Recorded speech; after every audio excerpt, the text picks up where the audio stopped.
मंडळी, बॉलिवूड स्टार अमिताभ बच्चन यांचा आज वाढदिवस आहे आणि विशेष म्हणजे काल सुप्रसिद्ध अभिनेत्री रेखा यांचा सुद्धा वाढदिवस होता. आता हे सांगायचं कारण म्हणजे बॉलिवूडचं सर्वाधिक गाजलेलं आणि आज इतक्या वर्षानंतरही चर्चेत राहणारं प्रेम प्रकरण कोणतं म्हणलं तर सगळ्यात पहिल्यांदा अमिताभ बच्चन आणि रेखा यांचं नाव पुढे येतं. हो, एकेकाळी या अफेअरची भयान चर्चा होती.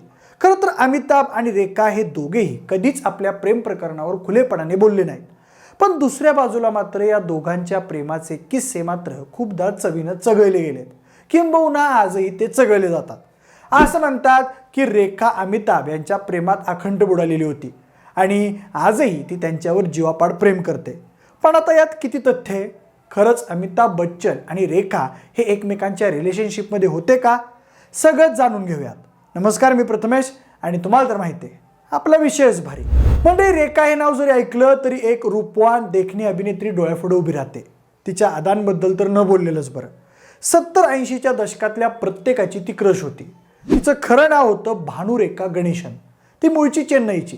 लहानपणापासून चाइल्ड आर्टिस्ट म्हणून काम करत करतच ती या उंचीवर पोहोचलेली होती. जेव्हा रेखा सर्वात पहिल्यांदा अमिताभ बच्चन यांच्यासोबत काम करणार होत्या तेव्हा अमिताभ बच्चन यांचं जया भादुडी यांच्याशी लग्न झालेलं होतं. रेखा आणि अमिताभ यांची ओळख सगळ्यात पहिल्यांदा झाली ती 26 नोव्हेंबर 1976 साली रिलीज झालेल्या दो अंजानी या चित्रपटापासून. त्या काळच्या काही बातम्यांनुसार दो अंजानी या चित्रपटाच्या सेटवरच त्यांच्यामध्ये जवळीक वाढायला लागली होती, जी नंतर प्रेमात बदलली. नंतर तर अशा बातम्या येऊ लागल्या की अमिताभ बच्चन हे त्यांच्या मित्राच्या बंगल्यावर रेखांना भेटायला जायचे. तेव्हा असे अनेक किस्से घडले ज्यातून त्या दोघांचं प्रेम लपून राहिलं नाही. म्हणजे जसे जसे रेखा आणि अमिताभ या जोडीचे पिक्चर बॉक्स ऑफिसवर सुपरहिट होत गेले तसं त्यांच्या दोघांमधलं प्रेम वाढत गेलं असं म्हणतात.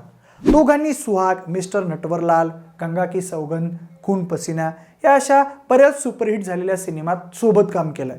तेव्हा अशाही बातम्या यायच्या की अमिताभ यांच्यावर आपल्या प्रेमाची जादू चालवण्यासाठी रेखानं स्वतःला पूर्णपणे बदललेलं होतं.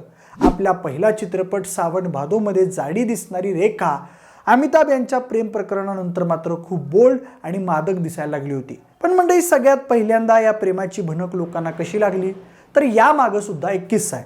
हो, जयपूरच्या एका घटनेनंतर या अफेअरची कुणकुण सगळ्यांना लागली होती. जयपुरात ती घटना घडली नसती तर कदाचित या अफेअरची चर्चाच झाली नसती. या किस्स्याचा उल्लेख रेखाचं आत्मचरित्र रेखा द अनटोल्ड स्टोरीमध्ये करण्यात आलाय. यासिर उस्मान लिखित या पुस्तकात तेव्हाचा हा किस्सा सांगितलाय. तर अमिताभ आणि रेखा गंगा की सौगंध या सिनेमाचं शूट करत होते. जयपूरमध्ये शूटिंग सुरू होतं. शूटिंग म्हटल्यावर गर्दी तर होणारच. त्यातही अमिताभ आणि रेखाच्या सिनेमाचं शूटिंग म्हटल्यावर तिथं लोकांची भयंकर झुंबड उडाली होती. अमिताभ रेखाला पाहायला मोठ्या संख्येनं लोक जमले होते. या दरम्यान गर्दीत घुसलेल्या एका व्यक्तीनं रेखावर खूप घाणेरड्या कमेंट्स करायला सुरुवात केली. त्याला समजावण्याचा बराच प्रयत्न केला गेला. एवढंच नाही तर शूटिंग युनिटनं अनेकदा त्याला तशी तंबीही दिली, पण तो ऐकायला काय तयारच नव्हता. तो त्याचं बोलणं सोडतच नव्हता. अखेर अमिताभ बच्चन यांचा संयम सुटला, त्यांचा पारा चढला आणि मंडळी, रेखावर अश्लील कमेंट्स करणाऱ्या त्या माणसाला अमिताभनं अक्षरशः चांगला चोपच दिला. खरं तर तो माणूस आणि ते प्रकरण तिथे जयपूरमध्येच मिटलं होतं. पण त्या किस्स्यानंतर मात्र वेगळीच चर्चा सुरू झाली होती. अमिताभच्या मनात रेखाबद्दल काहीतरी खास आहे म्हणूनच त्यानं त्या माणसाला धुतला, अशा बातम्या तेव्हा पसरल्या. रेखाबद्दल अमिताभ बच्चन पजेसिव्ह आहेत हे या घटनेनंतर सगळ्यात पहिल्यांदा समोर आलं.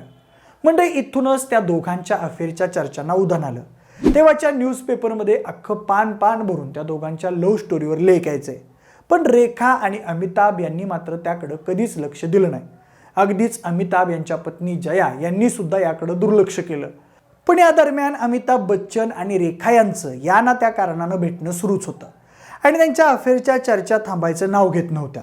पण म्हणजे अमिताभ आणि रेखाच्या अफेअरच्या चर्चांना आणखी एका घटनेनं बळ मिळालं. तर त्याचं झालं असं की ऋषी कपूर आणि नीतू कपूर यांचं लग्न होतं. बरं, त्या लग्नाला खुद्द अमिताभ बच्चन आणि जया बच्चन सुद्धा उपस्थित होत्या. पण त्या लग्नात रेखा या कपाळावर सिंदूर, गळ्यात मंगळसूत्र घालून उपस्थित होत्या. आता साहजिकच रेखा यांचं लग्न झालं नसल्यामुळं, त्यांनी हे रूप केल्यामुळं लग्नात उपस्थित असणारा प्रत्येक व्यक्ती चकित होता. प्रत्येकजण हेच म्हणत होता की रेखानं ते कुंकू आणि मंगळसूत्र अमिताभ यांच्याच नावानं घातलंय. बरं, एवढंच नाही तर रेखाने अमिताभ यांच्याशी बराच वेळ काहीतरी गंभीर चर्चा सुद्धा केली. बरं, त्या किस्स्याबद्दल अजून असंही सांगितलं जातं की या सगळ्या घटनेनंतर जया बच्चन रडल्या सुद्धा होत्या. त्या घटनेनंतर तर रेखा आणि अमिताभ यांच्या अफेअरबद्दल लोक अक्षरशः कन्फर्म झाली होती. पण आता अशा परिस्थितीत जया बच्चन यांच्या मात्र सगळ्या गोष्टी हाताबाहेर जायला निघाल्या होत्या. जया बच्चन यांनी यावर कायमचाच तोडगा काढायचं ठरवलं. त्यांनी अमिताभ यांच्या न कळत रेखा यांना स्वतःहून फोन करून घरी डिनरसाठी बोलावलं. पण तेव्हा जया बच्चन यांनी हे प्रकरण अगदी शांतपणे आणि व्यवस्थित हाताळायचं ठरवलं होतं. सुरुवातीला डिनरसाठी रेखा यांनी जया बच्चन यांना नकार दिला होता. पण जेव्हा त्यांनी जास्तच आग्रह केला तेव्हा रेखा तयार झाल्या. अमिताभ यांना त्याबद्दल तेव्हा काही माहिती नव्हतं. ते त्यांच्या एका सिनेमाच्या शूट निमित्तानं बाहेर होते. रेखा ठरल्याप्रमाणे जया यांच्याकडे डिनरसाठी आल्या. त्यांच्यात खूप चांगल्या गप्पाही झाल्या. अगदी शेवटपर्यंत अमिताभ यांच्यावरून काहीच चर्चा झाली नाही. पण नंतर जाताना मात्र दरवाजात निरोप घेताना जया यांनी रेखा यांना एक वाक्य सांगितलं, काही झालं तरी मी अमिताभ यांना सोडणार नाही. खरं तर रेखा यांना हा एक प्रकारे अल्टिमेटमच होता. तेव्हा या प्रकरणावर पेपरात खूप चर्चा सुद्धा झाली होती. या बाबतीत असंही बोललं जातं की या सगळ्या चर्चांना थांबा मिळावा म्हणून अमिताभ बच्चन यांना त्यांच्या वडिलांनी रेखासोबत कोणतंही काम करायचं नाही असं सांगितलं होतं. तिथून खरं तर दोघांनीही एकमेकांना कधीच भेटायचं नाही असं ठरवलं, ते पण अगदी शपथा खाऊन. पण मंडळी, त्यानंतरही एक अशी वेळ आली जेव्हा रेखा यांना अमिताभसोबत काम करायला मिळालं, आणि तेही जया बच्चन यांच्यासोबत. काय होता तो किस्सा तर ऐका. रोमॅन्टिक चित्रपटांसाठी ओळखले जाणारे निर्माता दिग्दर्शक यश चोप्रा श्रीनगरमध्ये अमिताभ बच्चन यांच्यासोबत आगामी चित्रपट सिलसिलाबाबत चर्चा करत होते, ज्यात अभिनेत्री स्मिता पाटील आणि परवीन बाबी यांना घ्यावं असं ठरलं होतं. शूटिंग काही दिवसातच सुरू होणार होतं आणि अचानक एक दिवस अमिताभ यांनी यश चोप्रांना विचारलं, तुम्ही या सिनेमाच्या कास्टिंगबद्दल खुश आहे का? सुरुवातीला तर यश चोप्रा शांत राहिले, पण अमिताभ यांनी आग्रह केल्यानंतर ते म्हटले, खरं तर मला जया आणि रेखा यांना या चित्रपटात कास्ट करण्याची इच्छा होती. यावर अमिताभ यांनी जया आणि रेखा तयार असतील तर त्यांना काहीच समस्या नाही असं उत्तर दिलं. म्हणजे यश चोप्रांनी 2012 मध्ये शाहरुख खानला दिलेल्या एका मुलाखतीत या चित्रपटाचा किस्सा सांगितला होता.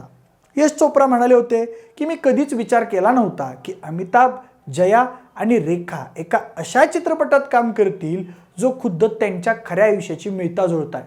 यश चोप्रा यांना तेव्हा आनंद होणं स्वाभाविक होतं, कारण त्यावेळी अमिताभ बच्चन आणि रेखा यांच्या लव्ह स्टोरीचे किस्से बरेच चर्चेत होते. अमिताभ तयार होते, पण यश चोप्रा यांना रेखा आणि जया या दोघींना सिनेमासाठी तयार करणं हा खूप मोठा टास्क होता. पण त्यांनी ते केलं. रेखा आणि जया बच्चन या दोघींनीही हा सिनेमा करायला होकार दिला. काही सूत्रांनी दिलेल्या माहितीनुसार जया बच्चन यांना सिलसिला सिनेमाच्या कथेमध्ये काहीच रस नव्हता, पण सिनेमाच्या क्लायमॅक्समध्ये त्यांनी हा सिनेमा स्वीकारला.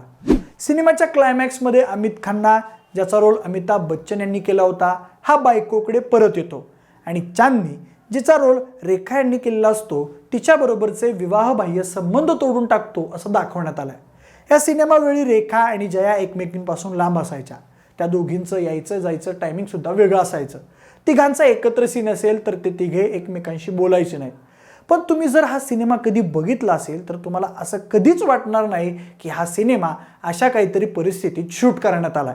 इतकं भारी बॉन्डिंग या सगळ्या कलाकारांचं या सिनेमात दिसतंय. पण मंडळी, अमिताभ बच्चन आणि रेखा यांच्यात नेमकं काय नातं होतं याचा खुलासा ना कधी अमिताभ यांनी केला ना रेखा यावर काही बोलल्या.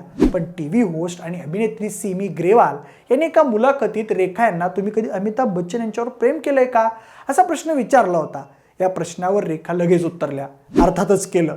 पण हा तर खूप सोपा प्रश्न आहे, कारण मला आजपर्यंत असा एखादा पुरुष, महिला किंवा मुलंही नाहीत भेटली ज्यांचं अमिताभ यांच्यावर प्रेम नाही.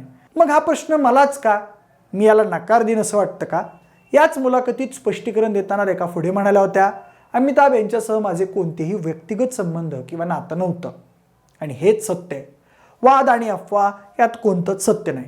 दुसऱ्या बाजूला प्रसिद्ध पत्रकार करण थापर यांनी त्यांच्या पुस्तकात अमिताभ बच्चन यांच्यासह केलेल्या एका मुलाखतीचा किस्सा सांगितला होता. कशा प्रकारे रेखा यांच्याबद्दल प्रश्न विचारल्यानंतर अमिताभ बच्चन भडकले होते हे त्यांनी त्यात सांगितलं होतं. करण थापर यांनी लिहिले की मी एकदा अमिताभ यांची मुलाखत घेत होतो. अमिताभ बच्चन मला सर्व प्रश्नांची उत्तरं देत होते. अशा वेळी मला वाटलं की रेखा यांच्या संबंधी प्रश्न विचारल्यावर ते चिडणार नाहीत. त्यावेळी मी त्यांना प्रश्न विचारल्यावर त्यांनी संयम ठेवून प्रश्नाचं उत्तर दिलं. मात्र मुलाखत संपल्यानंतर त्यांच्या चेहऱ्यावरील राग स्पष्ट दिसत होता. आणि त्यानंतर जेवणाच्या टेबलवर पूर्ण शांतता पसरली होती. दरम्यान रेखा आणि अमिताभ बच्चन यांनी बऱ्याच चित्रपटांमध्ये एकत्र काम केलं, पण विशेष म्हणजे सिलसिला हा त्यांनी एकत्र काम केलेला अखेरचा चित्रपट होता. या चित्रपटानंतर ही जोडी पुन्हा एकत्र दिसली नाही. आजही कोणत्याही पार्टीमध्ये एकत्र दिसणं सुद्धा ते दोघंही टाळतात. अमिताभ बच्चन आणि रेखाचं प्रेम प्रकरण सगळीकडे गाजलं, पण अमिताभ यांनी कधीच या नात्याची कबुली दिली नाही किंवा जगजाहीरपणे सांगितलं नाही. मात्र पत्नी जयाच्या प्रेमात आपण कसं पडलो याविषयी बिग बी यांनी स्वतः एका मुलाखतीत खुलासा केलाय. एका मॅगझिनच्या कव्हर पेजवर जया बच्चन यांचा फोटो पाहून आपण जयाच्या प्रेमात पडल्याचं अमिताभ यांनी सांगितलं आणि इथूनच त्यांची प्रेम कहाणी सुरू झाली होती. त्यावेळी जया बच्चन या बॉलिवूडच्या आघाडीच्या अभिनेत्रींपैकी एक होत्या, तर अमिताभ बच्चन यांच्या करिअरची तेव्हा सुरुवात होत होती. पुढे त्यांचा जंजीर हा चित्रपट बॉक्स ऑफिसवर सुपरहिट ठरला. याच आनंदात प्रकाश मेहरांनी सर्व कलाकारांसोबत परदेशी दौऱ्यावर जायचं ठरवलं होतं आणि अमिताभ बच्चन यांनाही जया यांच्यासोबत जायचं होतं, पण त्यांच्या वडिलांनी म्हणजेच हरिवंशराय बच्चन यांनी त्यांना नकार दिला आणि जायचं असेल तर एक अट ठेवली, लग्न कर आणि नंतरच परदेशात फिरायला जा, असा आग्रहच त्यांनी धरला. मग काय, अमिताभ आणि जया यांनी एका मंदिरात जाऊन लग्न केलं. विशेष म्हणजे हे लग्न कुणालाही न सांगता गुपचूप करण्यात आलं आणि या लग्नानंतर ते परदेशात गेले. खरं तर रेखा आणि अमिताभ यांच्या प्रेमसंबंधाबद्दल अनेक किस्से आजही रंगवून सांगितले जातात. जसं की अमिताभ यांनी रेखांना 2 अंगठ्या दिल्या होत्या, त्या दोघांनी गुपचूप लग्न केलं होतं, ते दोघे एकत्र राहत होते, असं बरंच काय त्यांच्याबद्दल बोललं जात होतं. पण आज दुर्दैवानं ते दोघे एकत्र नाही आहेत. पण आज त्या दोघांच्याही वाढदिवसानिमित्त आपण त्यांच्या प्रेमाच्या आठवणींना उजाळा दिलेला आहे. तुम्हाला नेमकं काय वाटतंय? अमिताभ बच्चन आणि रेखा यांचं खरंच अफेअर होतं का? तुमची मतं आम्हाला कमेंट करून नक्की सांगा. जर हा व्हिडिओ आवडला असेल तर लाईक आणि शेअर करा. सोबतच आपले विशेष भारी या यूट्यूब चॅनलला देखील सबस्क्राईब करा आणि जर हा व्हिडिओ तुम्ही फेसबुकवर पाहत असाल तर तिथंही आम्हाला फॉलो करायला अजिबात विसरू नका. धन्यवाद.